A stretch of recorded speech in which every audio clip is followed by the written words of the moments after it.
Hello दोस्तों, स्वागत करता हूँ आपके अपने ही चैनल टॉक्स फॉर यू में। दोस्तों, इंपॉर्टेंट क्वेश्चंस वाले वीडियो के सीरीज में ये सेकेंड वीडियो है, जिसमें मैं आप सभी को सेमेस्टर 3 के पॉलिटिकल साइंस के MJ4 और MJ5 के इंपॉर्टेंट क्वेश्चंस बताने वाला हूँ।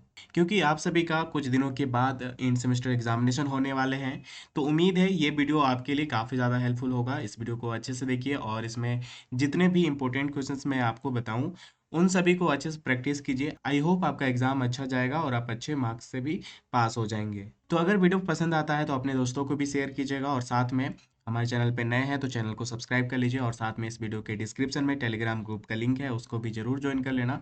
दोनों ही आपके लिए फ्यूचर में काफ़ी हेल्पफुल होगा। ठीक है, तो चलिए दोस्तों, अब यहाँ पे सबसे पहले MJ4 का जो इम्पोर्टेंट क्वेश्चन है उस पर बात करते हैं, फिर बाद में बात करेंगे MJ5 के क्वेश्चंस के बारे में। ठीक है, तो दोस्तों यहाँ पे मैं आपको पहले ही बताया कि जो भी मैं आपको बता रहा हूँ इंपॉर्टेंट क्वेश्चंस है और मुझे उम्मीद है इनमें से कई क्वेश्चंस आपके एग्जाम में आ सकते हैं, तो इसलिए अच्छे से देखते जाइए और समझिए, बाद में प्रैक्टिस भी इसको अच्छे से कीजिएगा। ठीक है, तो फर्स्ट क्वेश्चन है यहाँ पे, भारतीय संविधान की मूल संरचना और इसकी प्रमुख विशेषताओं का विश्लेषण करें, संविधान के महत्व पर भी चर्चा करें। काफ़ी इंपॉर्टेंट क्वेश्चन है, अच्छे से देखना है। और फिर उसके बाद सेकेंड क्वेश्चन है, भारतीय संविधान की प्रस्तावना का विस्तार से वर्णन करें और इसमें वर्णित उद्देश्यों की व्याख्या करें। यह भी काफ़ी इंपॉर्टेंट क्वेश्चन है।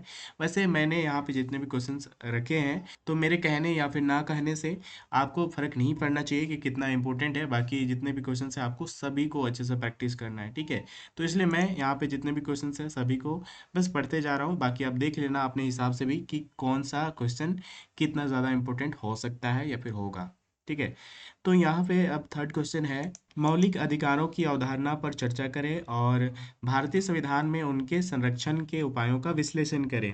ठीक है, उसके बाद क्वेश्चन नंबर 4 जिसमें है राज्य के नीति निदेशक सिद्धांतों मतलब कि DPSP का महत्व और समाज पर उनके प्रभाव का विस्तृत वर्णन करें। ठीक है, वैसे मैं आपको यहाँ पे बता दूँ, ये जो फोर्थ नंबर जो क्वेश्चन है, मुझे उम्मीद है ये क्वेश्चन आएगा ही आएगा, तो इसको आप अच्छे से देख लेना, अच्छे से प्रैक्टिस कर लेना। ठीक है, उसके बाद क्वेश्चन नंबर यहाँ पे 5 है, राष्ट्रपति और प्रधानमंत्री की शक्तियों और कर्तव्यों का तुलनात्मक अध्ययन करें। उसके बाद क्वेश्चन नंबर 6 जिसमें है, केंद्रीय मंत्रिपरिषद की संरचना और कार्यप्रणाली का विवरण दें।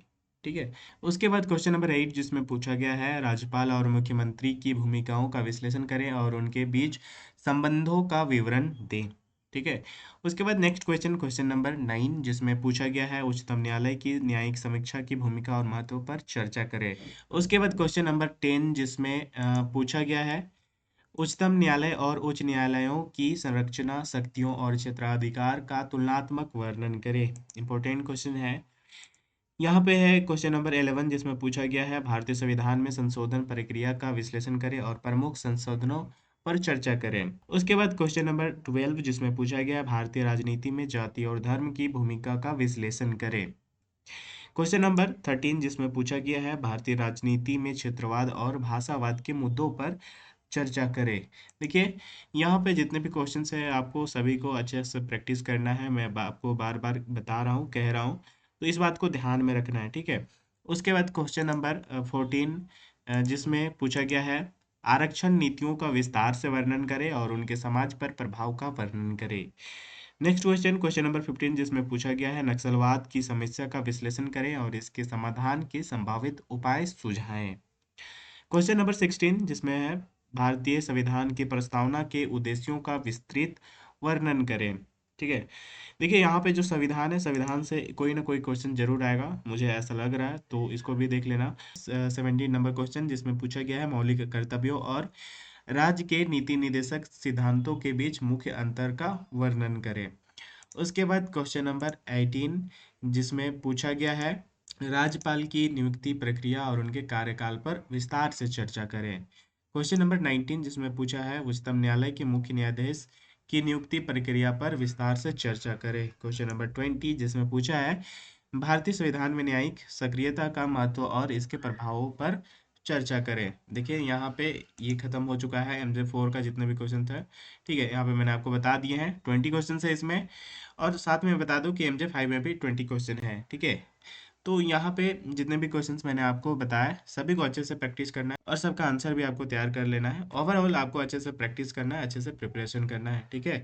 अब यहाँ पे बात करते हैं दोस्तों MJ5 के क्वेश्चंस की, ठीक है। तो यहाँ पे अब देखिए पूछा गया है फर्स्ट क्वेश्चन, सार्वजनिक प्रशासन का अर्थ, प्रकृति, दायरा और विकास का विस्तृत विश्लेषण करें। वैसे मैं आपको बता दूं ये जो क्वेश्चन है मुझे बहुत ज़्यादा उम्मीद लग रहा है कि ये क्वेश्चन आपके एग्जाम में आएगा, तो इसको आप अच्छे से प्रैक्टिस करेंगे। उसके बाद सेकेंड नंबर क्वेश्चन है जिसमें है टेलर और फ्योल के वैज्ञानिक प्रबंधन के सिद्धांतों का वर्णन करें और उनके महत्व पर चर्चा करें, ठीक है। ये सेकेंड नंबर क्वेश्चन भी काफ़ी इंपॉर्टेंट है, ये आपके एग्जाम में आएगा ही आएगा, चाहे किसी भी तरह से यहाँ पे आए, ठीक है। तो इसका जो भी सिद्धांत है या फिर इसका जो भी अनुप्रयोग रहेगा या फिर तुलनात्मक सिद्धांत आपसे पूछ सकता है, इसमें इसका आलोचना करने को कह सकता है, तो कुछ भी यहाँ पे किसी भी तरह से ये क्वेश्चन आ सकता है, मुझे उम्मीद है। क्वेश्चन नंबर 3 जिसमें पूछा है संगठन के सिद्धांतों में पदानुक्रम का महत्व और इसका संगठन पर प्रभाव क्या है, ठीक है।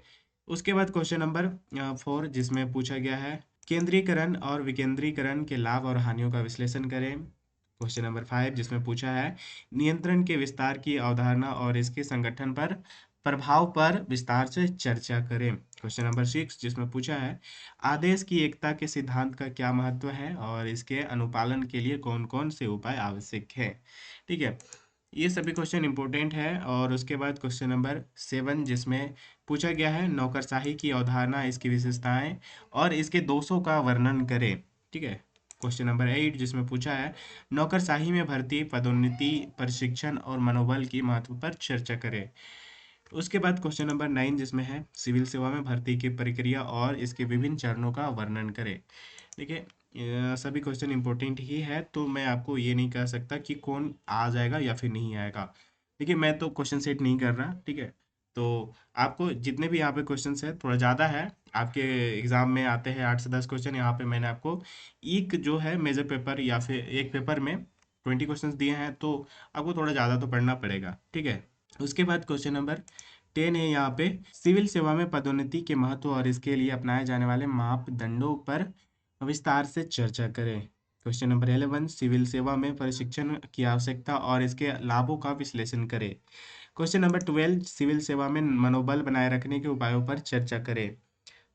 क्वेश्चन नंबर 13 जिसमें पूछा है शहरी और ग्रामीण निकायों के बीच अंतर और उनके कार्यों का विश्लेषण करें। क्वेश्चन नंबर 14 स्थानीय स्वशासन के महत्व और इसके विभिन्न प्रकारों पर विस्तार से चर्चा करें। क्वेश्चन नंबर 15 शहरी निकायों के प्रकार, उनके संगठन और उनके कार्यों का वर्णन करें, ठीक है। उसके बाद क्वेश्चन नंबर 16 जिसमें पूछा गया है ग्रामीण निकायों के प्रकार, उनके संगठन और उनके कार्यों का वर्णन करें। उसके बाद क्वेश्चन नंबर 17 जिसमें पूछा है सार्वजनिक प्रशासन के विकास के प्रमुख चरणों का वर्णन करें। क्वेश्चन नंबर 18 टेलर और फ्योल के सिद्धांतों के बीच मुख्य अंतर और समानताओं का विश्लेषण करें। क्वेश्चन नंबर 19 संगठन में केंद्रीकरण के लाभ और हानियों का मूल्यांकन करें। क्वेश्चन नंबर 20 विकेंद्रीकरण के लाभ और हानियों का मूल्यांकन करें, ठीक है। तो यहाँ पे MJ5 का भी इंपॉर्टेंट क्वेश्चन हो गया है। मैं आपको फिर से एक बार कह दूं कि यहाँ पे जितने भी क्वेश्चंस मैंने बताए हैं आपको सभी को अच्छे से प्रैक्टिस करना है, ठीक है। इसमें से कोई भी क्वेश्चन आ सकता है, ये कहा नहीं जा सकता कि कौन सा आएगा, लेकिन आएगा जरूर, ठीक है।